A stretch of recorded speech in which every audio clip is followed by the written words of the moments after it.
Dynasty Dorks, and this is the SGPN Fantasy Football Podcast on the Sports Gambling Podcast Network, brought to you by our Patreon. Score exclusive perks, content, and contests, including our NFL win totals contest with a $1,000 prize. Join today at sportsgamblingpodcast.com/Patreon. We're also brought to you by our friends over at Underdog Fantasy. Underdog Fantasy is offering you a chance to win $15 million in prizes with Best Ball Mania 4. Use promo code SGPN at Underdog Fantasy for a 100% deposit bonus up to $100. We're also brought to you by DraftKings Sportsbook. Download the app now and use promo code SGP. New customers can score $200 in bonus bets instantly when they just bet $5 on any college football bet, only on DraftKings Sportsbook with code SGP. And don't forget, College Football Bankroll Challenge, up to $3,000 up for grabs. Get all the details over at sportsgamblingpodcast.com/bankroll.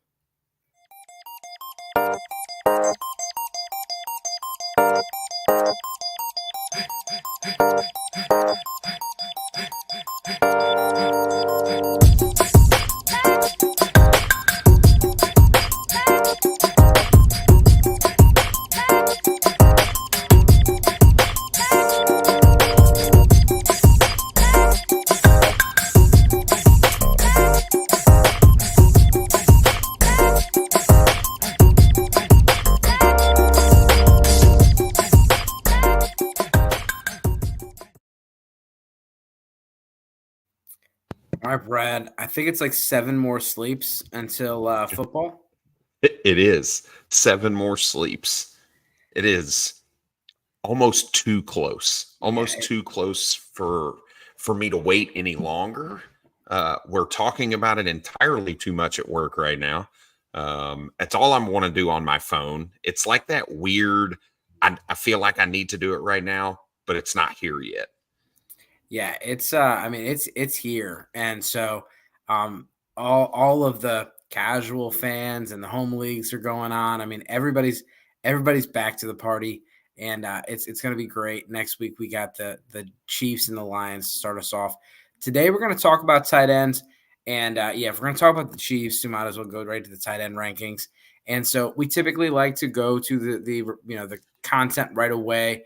I do want to remind everybody, this is your first time, hit the subscriber button. And we have Kyle Pitts is the consensus tight end 1 for SGPN. 1, 2, 2, 1 in the rankings. Travis Kelce, 3, 1, 4, 2. And then we have Mark Andrews, 2, 3, 1, 3. And so, Brad, as far as a tier, what's your top tier? Is it your top 3, your top 2? No, the top 4 right now are still guys I'm comfortable with having any of the combination of 4. I'm a little bit higher, as you can tell. TJ Hawkinson, I'm bumping Travis Kelce down just because of the longevity. Obviously, from a year-to-year perspective, Travis Kelce is the dude, and there's no debating that by anybody. It's just the dynasty and the longevity of the position. I'm looking at these 3 younger guys a little bit ahead of him, but these top 4 right now are my top tier. Like I said, I'm happy to have any of them in my lineup right now. Yeah, and I do think there's, when you look at it, I will say that ADP-wise, there's some tiers. You look at Dynasty ADP on the value right now. Travis Kelce's still carrying a lot of power, considering his age, considering that he's much older than Mark Andrews and TJ Hawkinson, but he's just so elite that it's really hard to drop him down any further, and you can still get very good value for him.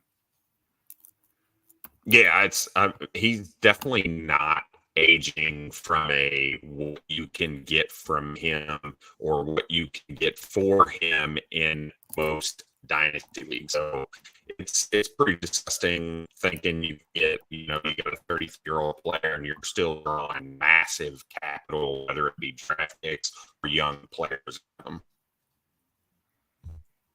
Yeah, and so for me with Kyle Pitts, I only have a couple shares because he's hard to get, and a lot of times you pay for Kyle Pitts, and you are, you're not getting the same production you are from some of the other guys, specifically Mark Andrews and Travis Kelce.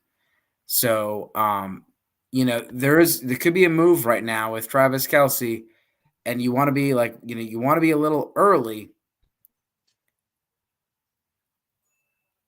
And so, Brad, if you were a competing team, would you consider moving Kelce for one of those other pieces plus something?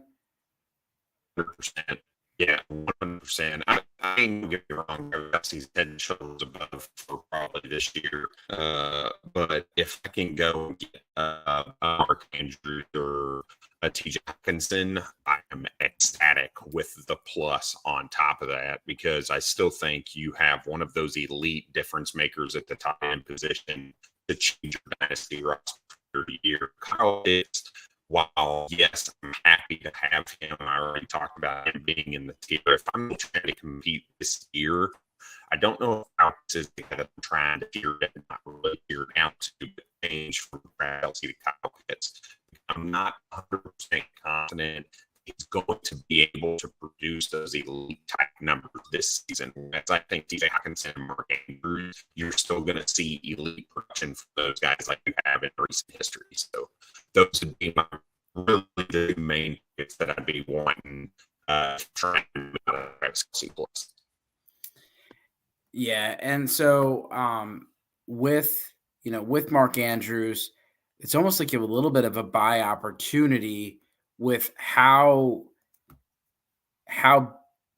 he performed last year. And so you have you have this offensive change, you got the different weapons there. For me, Hawkinson ended on a high note, and Kyle Pitts and Mark Andrews ended on a low note. So what are your thoughts here with Hawkinson? Do you think Jordan Addison is going to eat into his work? No, I don't. I still think TJ Hawkinson is the number 2 target for the Minnesota Vikings. They brought him in. I know they spent high draft capital on Jordan Addison, but they were really looking for that secondary wide receiver next to Justin Jefferson. They had been trying out various guys, whether it be KJ Osborne, Adam Thielen as he was aging out, Emir Smith-Marset as they were trying him out. Like, they've had some guys that Jalen Naylor, they brought in Jalen Reagor to see if he could do anything. They had all of these guys that just, after Adam Thielen started to age out, they didn't have anybody to fill that secondary role. So that in comes TJ Hawkinson, and he absolutely smashed. And I just think he's going to get the opportunity because he showed that he could do it with that offense last season in the back half. So I think all those targets that you saw split between all these third, fourth receivers, Adam Thielen, KJ Osborne, those guys, Smith-Marset, all of those, I think those targets really kind of, for the most part, kind of filter over into Jordan Addison. And TJ Hawkinson maintains that secondary target next to Justin Jefferson. Yeah, and with this offense, I mean, Kirk Cousins is going to probably throw for 30 touchdowns, 4,500 yards like he does perennially. And it should be a pretty good offense. And I think all three pieces can be good this year for fantasy football. Kyle Pitts, we're expecting, hoping to get a big bounce back from him. Last year, the targets were, they kind of were there. And I remember seeing where he was getting targets in the end zone or catching the ball at the 1 yard line. Then he happened to get hurt. So, yeah, Bowers should be in the top 5 of your dynasty tight ends. But with that being said, Pitt still didn't do it last year. He was the 6th overall tight end as a rookie. You can get a whole lot for him right now. Are you patient enough to take Kyle Pitts as the number 1 overall tight end in a dynasty startup? Yeah, I think so, because I still think he's going to be a top 10 nasty tight end this year. I mean, I could see Kelce ahead from this season perspective. Kelce ahead, Andrews ahead, Hawkinson ahead, Goddard, and Waller. After that, it could be Kyle Pitts, and it can be Kyle Pitts from volume alone because it's just him and Drake London in the Atlanta offense right now. I mean, obviously, Bijan Robinson, but from a receiving perspective, it's really just those two guys. There's really nobody else to kind of balance the two of them. I just don't know that the scoring opportunities are going to be Kyle Pitts. You talked about him being the number 6 tight end his rookie season. Even with all of those, the peppering of targets and the 1,000+ yards, he was still only number 6 because of the scoring opportunities. And I just don't know that it's going to get necessarily a lot better. I know you and I have talked about it. We hope it is. We think Desmond Ridder has the ability to move the ball and score some points with them because he's got some legs and they can move him around and get him outside the pocket, roll him out, do some different things with him. But I see these other guys just in better situations, able to actually move the ball and score some points. I think he's like that 7 or 8 range, and I'm okay with that because, I mean, who else are you gonna want to play there? Evan Ingram at 30 years old with a contract? Are you reaching for Greg Dulcich? Like I said, once you get past that Darren Waller, for me, I just don't know that it makes sense. So if I can get Kyle Pitts in, say, the 2nd or 3rd round of a dynasty startup in a tight end premium league, I'm totally probably okay with that. And really building my dynasty team for possibly this year, depending on how the rest of the draft goes, and way many years after. So. Yeah, and so here at SGPN, college football is back, and we're celebrating by giving away a bunch of cash in our college football bankroll challenge. It's free to enter, season-long contest, $1,000 for the first prize, $500 a second, but the prizes double to $2,000 and $1,000 if you're a Patreon for the CFB season. Go to sportsgamblingpodcast.com/bankroll or click the link in the app. Just download the app. It's a SGPN app. DraftKings, college football fans, are you ready for week 1? I know I am. DraftKings Sportsbook is hooking you up with a can't-miss offer to get the season started off right. This week, new customers can bet $5 on college football and score $200 in bonus bets instantly. Anything can happen in college football. Your team can go from unranked to dynasty mode in just a couple of years. Change comes fast. The only thing that's a lock is the great offers from DraftKings Sportsbook. This week, we have a lot of different spreads, and tomorrow – I know the guys are talking about Utah, and even if Cam Rising doesn't play, Utah wins week 1. I can't remember the last time they lost, so give me Utah. Even though Utah's got, they're the favorites. Give me Utah money line. Take it. Life's more fun when you're in the action. Download DraftKings Sportsbook app now and use promo code SGP. New customers can score $200 in bonus bets instantly when they just bet $5 on college football. Only on DraftKings Sportsbook with code SGP. The crown is yours. If you had a gambling problem, please call 1-800-GAMBLER. See DraftKings.com/sportsbook for details. State restrictions and responsible gambling resources. Bonus bets expire 7 days after insurance. Eligibility and deposit restrictions apply. Terms at sportsbook.draftkings.com/football terms. So back to the rankings.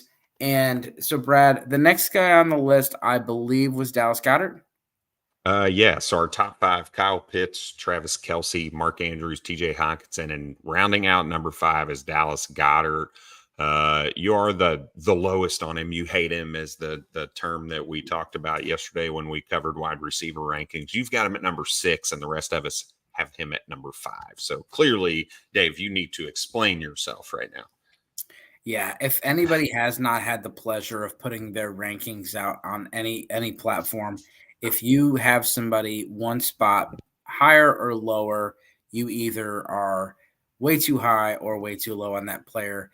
And I typically say, okay, let me see your list. And we typically are very close. With Goddard, I think he's a great player. I think that, the upside's a little lower because of the offense he's on. I'm looking for a guy that's going to get 100+ targets and 1,000+ air yards. And he's very likely could be in that category. But the fact that he's got 2 receivers that are being drafted in redraft in the top 17, 18 receivers, it's just really hard. And I do think this offense has a little bit of regression this year. They're going to have a tougher schedule. They're going to have no Shane Steichen, They have lost both their offensive coordinators, lost some offensive linemen. They also lost some defensive pieces. And this was a hyper-efficient offense last year. Do I think it's going to be a bad team? No. I think they win 13 wins, 14 wins. I think it's a good offense. But for them to have as much success, especially big plays and touchdowns like they did last year, that stuff could come down a little bit. And Dallas Goddard, just, again, being the third option on the team makes it a little harder for him to have the upside than the guys that are above him. Yeah, I mean, I get that.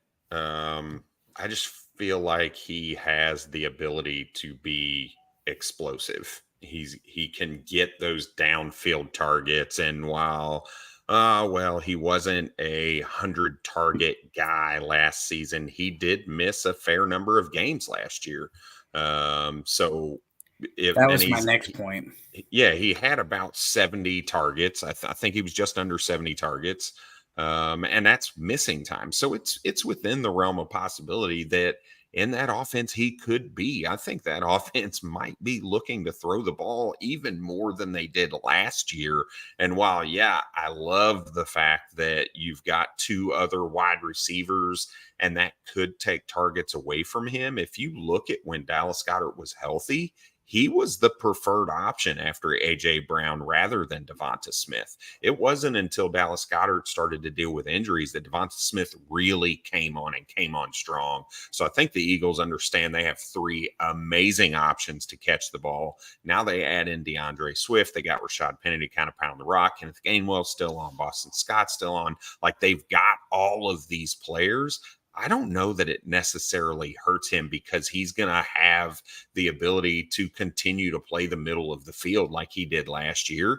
And even with missing time, he was still a top 10 tight end. So I really like Goddard. I actually really like his situation as well because he's in a superior offense. So, I think he could be an absolute smash this year. I could see a world where this guy could potentially be a top 3 tight end if he can score some touchdowns. I think that's the one thing, you get down into that red zone and, he gets scavenged a little bit. When you think Miles Sanders had double-digit touchdowns in the red zone last year, you saw Jalen Hurts with double-digit touchdowns in the red zone last year, and you've got guys like A.J. Brown and Devonta Smith down there.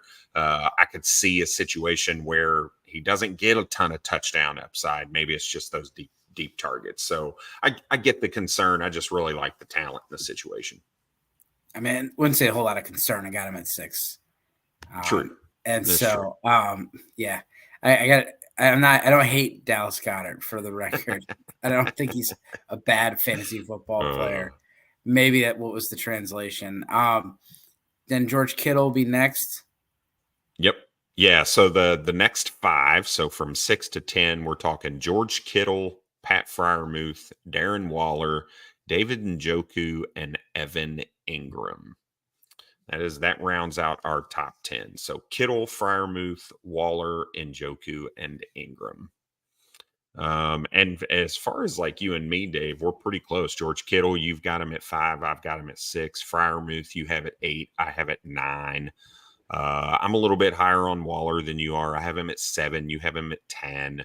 We'll flip-flop that for David Njoku. You've got Njoku a couple spots ahead of me, and then we're pretty much even on Evan Ingram. So now you have to explain why you hate George Kittle. Yeah, so I am low on George Kittle. Even though we're only one spot different, you have him at 5, I have him at 6. My issue is his availability, 100%. Every single season, you cannot depend on this guy in the playoffs or getting close to playoff time because he's dealing with nagging injuries, and I hate that kind of situation. Look, by the end of the season, yep, George Kittle's likely going to be a top 10 fantasy tight end. It's just I struggle with the games that he misses or he tries to play hurt and he ends up sitting. There's a lot of availability concerns with me, not to mention the fact you're seeing Brock Purdy come back from that UCL surgery, How is he going to be able to throw the ball? Is he going to be crisp? Is he going to be clean? Is he going to be able to stay healthy the remainder of the season without Trey Lance? Do you trust Sam Darnold to be able to feed all of these offensive weapons between CMC and Brandon Ayuk and Deebo Samuel and George Kittle and Elijah Mitchell and all these guys that are going on? So I likely will not own a lot of George Kittle this season for sure. Yeah, and so Darren Waller, I think you said I have him at 10 and that you have him at 7. That's correct. I have him at 7. You have him at 10. Yeah, and so Darren Waller, I think is a buy. I do think there's a lot of excitement about this year, and I totally agree that I could definitely see him being one of the top 3 as long as he can stay healthy. But I do think the fact that he's missed some time, the fact that he's 30, which don't get me wrong, he's much younger than Kelce, but Kelce's showing, he's been showing to be healthy and showing, he finished, strong, and it's, all in Dynasty, as much as it is Dynasty, it's still what have you done for me lately? And Waller's just not done as much. I will say when Waller played last year, the metrics that you're looking for were good. Air yards, good. Separation, good. Yards per route run, good. And so, like, I was starting to write a sell article, and I was writing Darren Waller, and then I sold myself on Darren Waller. And so, just because I have him at 10 in Dynasty rankings, it's not that I dislike him, and I have him as tight end 3 in my redraft rankings. I think he's going to be a stud this year. But as far as trades, like if you were to, let's say, move from if you were to move up from Waller, do you happen to have any trades and see what Waller's going for right now? Yeah, I do. So he's the guy that I had pulled up because he's the interesting one. Like you said, we're both, we've got him down the rankings a little bit from a dynasty perspective, but like you, I definitely agree that this year could be a huge year for him. So let's say Darren Waller or Evan Ingram, right? Roughly the same age. Evan Ingram, I think, maybe just around a year younger. Both going into, pretty solid quarterback play, good teams around them. So who do you prefer in that situation, Darren Waller or Evan Ingram? Yeah, so Ingram's 28 and Waller's 30. And, Ingram did just get that contract. Waller's under contract for a couple of years with the Giants. I think you do get immediate return with Waller over Ingram, who Ingram has, he's had health issues in the past too. He can stay healthy on the Giants. And I think Calvin Ridley is going to hurt his value quite a bit. So I'll take Waller, and maybe I have to readjust my rankings. But again, those are like tight end for tight end is just rankings. Yeah, I mean you're close. You've got Darren Waller ahead of Evan Ingram in your dynasty rankings, just like I do, and for the same reason. You look at Darren Waller. What the Giants are doing, they just want athletes. They want to put athletes on the field. Wan'Dale Robinson, Paris Campbell, Jalen Hyatt, Darren Waller, all of these big athletic, not big, but I mean like big time athletes, athletic profile guys out on the field. And Darren Waller is the biggest guy they got. As well. And I think he's going to be the target monster in that offense. And like you said, Evan Ingram likely takes a hit with Calvin Ridley because they didn't lose Christian Kirk. They didn't lose Zay Jones. They still have some of the really good ball players that were with that team last year that took them to the playoffs. And I think it just takes it a little step further for them. While I think Evan Ingram is still a very good tight end from a redraft perspective and even a dynasty perspective, I think Waller's going to outperform him this year. So, all right, let me give you one more. Let me talk about Underdog Fantasy real quick. August is almost over, and you know what that means. Time is running out to draft your fantasy football team on Underdog Fantasy. If you get your championship ready for your home league by trying out best ball on Underdog Fantasy, all you have to do is one live snake draft, no waivers, no trades. You set it, forget it, and Underdog does the rest. Try it out with Underdog's Best Ball Mania tournament, the largest fantasy football contest of all time. $15 million of total prizes for grabs, including an absurd $3 million to the winner. If you have what it takes, just download Underdog Fantasy and see if you can win it all. Time is now. The last day of your fantasy football team to draft your fantasy football team is September 7th. Visit underdogfantasy.com and find them in the App Store and sign up today with promo code SGPN. Your first deposit will be doubled up to $100. It's underdogfantasy.com, promo code SGPN. I saw the Gibbs all-purpose yards. I think it was at 40.5. Smash. I think Gibbs he's gonna be heavily involved. You're gonna have no Jameson Williams. It's gonna be a high-scoring game against the Chiefs. And I think you see David Montgomery and Gibbs on the field together. Like, there's a difference between players that are like they catch a bunch of passes like Najee Harris because Ben Roethlisberger's dumping it down, and a receiving back like an Aaron Jones or an Alvin Kamara. He's a receiving back. If you're concerned with your gambling, please call 1-800-GAMBLER. And then I do want to remember to tell you guys about Patreon. Make sure to check out our Sports Gambling Podcast, Patreon. Mention how, this is the easy way to become the family, part of the SGPN family. You get exclusive perks, a contest, including the NFL win contest for a $1,000 first prize. Next week, the Patreons pick'em is all week one. The prize is a cornhole board, perfect for any college football tailgate. It's a great way to support the network and fight back against corporate gambling. SportsGamblingPodcast.com/Patreon. That's SportsGamblingPodcast.com/Patreon. Yeah, so a couple other trades for Darren Waller that I think goes to prove what you talked about earlier on why he's a buy. Would you rather have Darren Waller or Romeo Doubs, Irv Smith, and a 2025 second-round pick? Yeah, Waller. Would you rather have Darren Waller or Puka Nacua and a 25 second and a 25 third? Yeah, Waller. Yeah. Would you rather have Darren Waller and a third or A.J. Dillon? Yeah, Waller. Yeah, he is very affordable right now. So, and like what Jamie's talking about here, and Dave, you mentioned it, he could be a top 3 tight end this year. So for that kind of price, I think you're silly not to go get him. Yeah, and Jamie, we talked about how I do my rankings, and it's kind of on perceived value, and you see, that's why I got him lower. Essentially my rankings are very similar to ADP, and Waller's just, they're treating him like he's 80 years old. Don't get me wrong. I always make the joke that Rob Gronkowski and Travis Kelce are the same age. But, yeah, 4 years younger than Travis Kelce. And he's getting treated like he's super old. Speaking of old tight ends, I thought the Jimmy Graham thing was a joke until I saw that he's actually on the Saints. I was like, man, that guy really does look like Jimmy Graham. No, it is. It is. It is indeed. It is indeed. The next guy up after Darren Waller is David Njoku.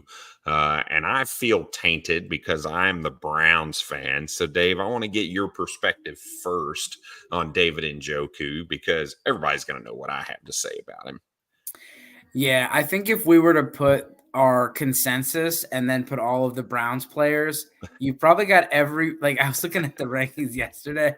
Every Brown has at least a 5 spot bump. A little bump, right? Yeah. Everyone.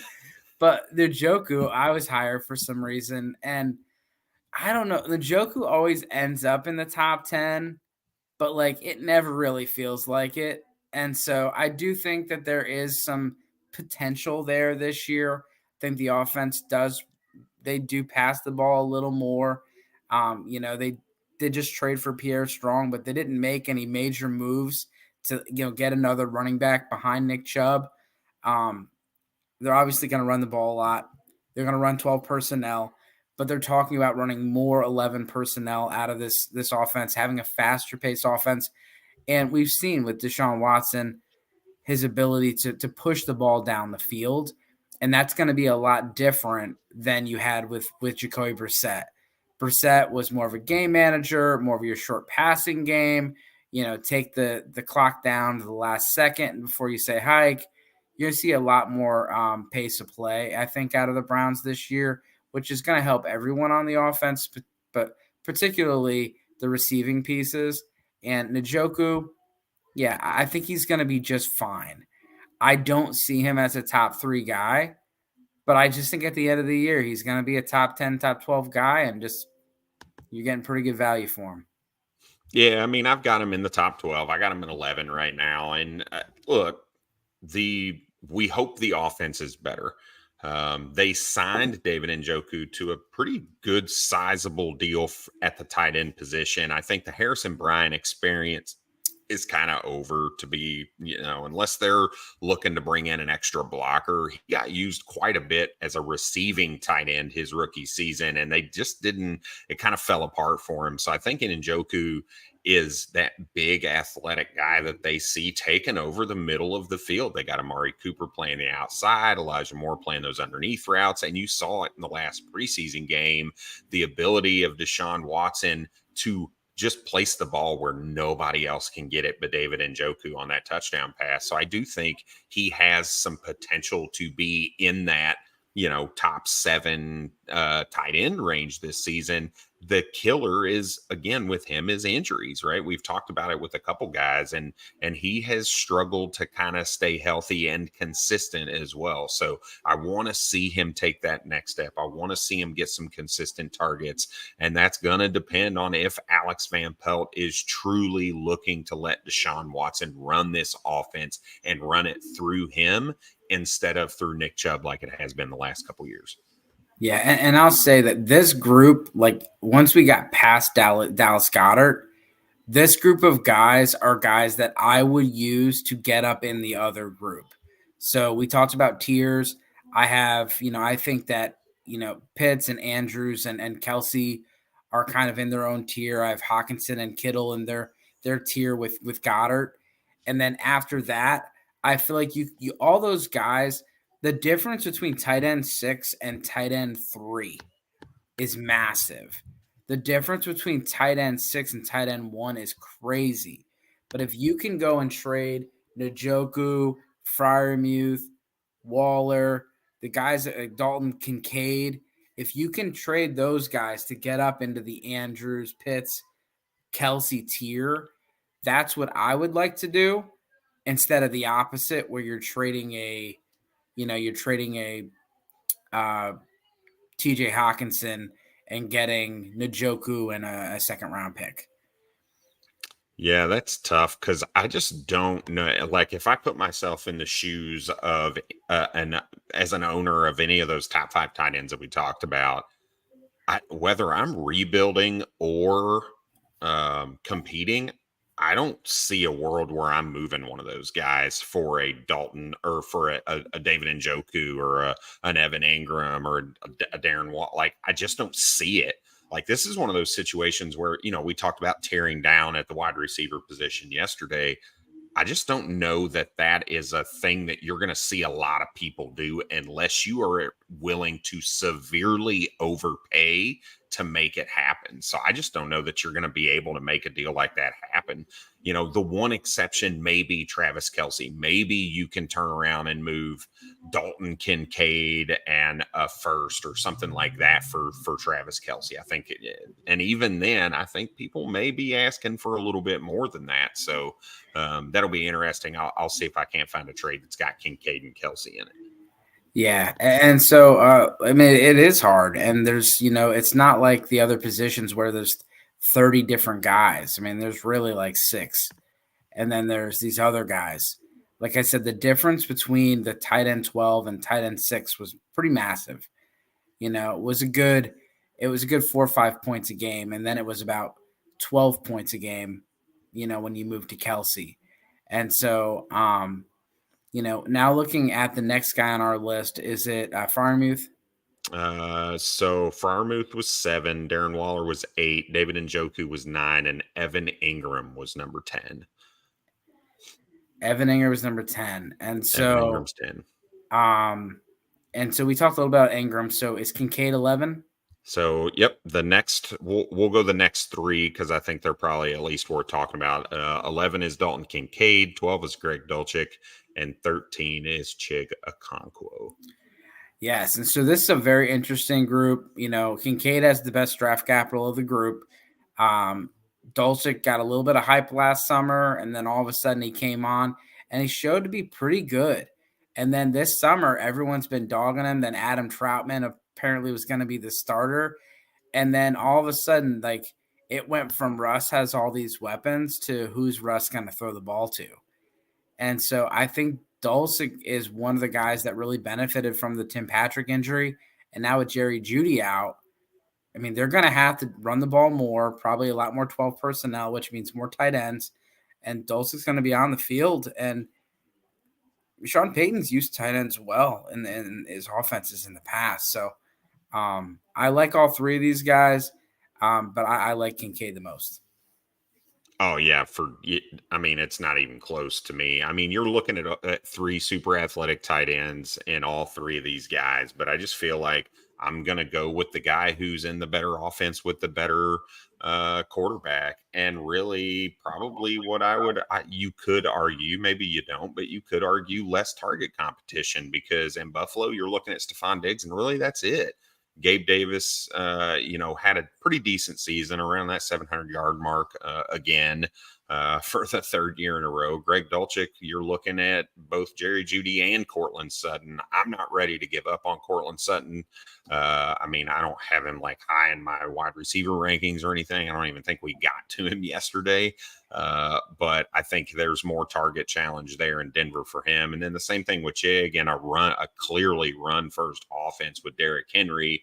They bring in a target machine in DeAndre Hopkins, and they still have their high first-round pick in Treylon Burks that's going to demand some targets as well. So, I mean, Kincaid is easily the guy there. He's 11 for the SGPN team, but Dave, you've got him at 7, and I have him at 8. So both of us have him in our top 10. It's just the consensus SGPN rankings that have all 5 of us in it.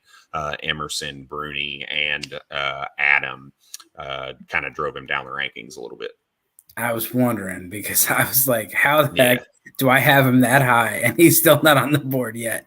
Yep. So, any other tight ends? I know we're not going to go through all 24 tight ends. Unless you're in a 2 tight end league, you can DM me and I'll send you my rankings. But really just 13, 14 guys. Anyone you want to talk about? Yeah, I think there's at least a couple to mention. So Cole Kmet, I have maybe too high. I have him at tight end 10. You've got him at 15. Adam has him at 16. Bruni has him at 17. So maybe I am a little too high on him, but I just really like what I see out of him. And we've seen him kind of slowly progress from year to year. He's taken like that normal path for a tight end, right? It's not the Kyle Pitts path where he comes out and he lights the world on fire and then he doesn't. And everybody's like, oh my God, Kyle Pitts, what the hell? It's that, hey, 3, 4, 5 years, he just steadily gets better and better and better. They paid him. They brought in DJ Moore that I think is going to help him, not hinder him. They clearly want to give Justin Fields some weapons to be able to throw the ball, because the volume of running that dude did last year, I think they realize they're putting him at a pretty high level of risk. So they're going to try to save him a little bit. Obviously, Justin Fields is still going to run the ball, but I really like where Cole Kmet is positioned in that offense for the long term. And if Justin Fields can continue to take another step, I think he's going to be a really, really nice tight end for a long time. So maybe it's a little bit of projection for me, but you asked about Trey McBride. We've got him at number 17 overall. I've got him a little bit further down than others. And what was the other? Who was the other one? We talked about Dulcich. He is at tight end number 12 for the SGPN team. And Dave, you and I are a little bit lower on him. You've got him at 14. I have him at 16. So I guess the only other thing to maybe mention is, where are you at with some of these other rookie tight ends, Dave? So we obviously talked about Dalton Kincaid, but are you interested in a Michael Mayer or a Sam Laporta or Darnell Washington or, some of these tight ends that went to Green Bay and Luke Musgraves and Tucker Kraft? Like, are any of these guys of interest to you as long-term tight end options? Yeah, I think this was a very good tight end class, and all of a sudden it's like nobody wants to talk about it. And so I have Sam Laporta at 12. I got him above Chig, above Dulcich. I got my tight ends are we'll go Darren Waller at 10, Evan Ingram at 11. Then I got Sam Laporta at 12, Chig at 13, Greg D at 14, Cole Kmet at 15. Then I have Michael Mayer at 16, Luke Musgrave at 17. Then I have Schultz McBride So McBride at 19. And I think Schultz is being a little underrated right now. I know there's no long-term fit for him, but he's been a good tight end for Dynasty, and he could easily be one of the top targets there in Houston for a team that doesn't really have a clear-cut number one. Yep, for sure. And we'll go through my top 12 also, because I got a couple guys that we didn't talk about either. Mark Andrews at number 1, Kyle Pitts at number 2, TJ Hawkinson at number 3, Travis Kelce 4, Dallas Goddard 5, George Kittle at 6, Darren Waller 7, Dalton Kincaid at 8, Pat Freiermuth at 9, Cole Kmet at 10, David Njoku at 11, and Evan Ingram at 12. You talk about some of these other guys. I got Sam Laporta at 14, not crazy low. Michael Mayer at 18. I do think Luke Musgrave people probably need to be talking about a little bit more than they are. They have him way down. So I think that's another guy to just keep on the radar. Let's go. I'm eventually going to get. I think I've got Brad a little bit on the Musgrave. You do. And so he looked freaking good this preseason. Jordan Love looked pretty good. I liked how Jordan Love was moving around a lot. He seemed very comfortable back there. I'm not saying every quarterback's going to look good in preseason and light the world on fire, but he at least looked like he knew what he was doing, and he looked confident back there. But Musgrave looked good, and he's just a big freak athlete, and those are the kind of guys that you want to bet on.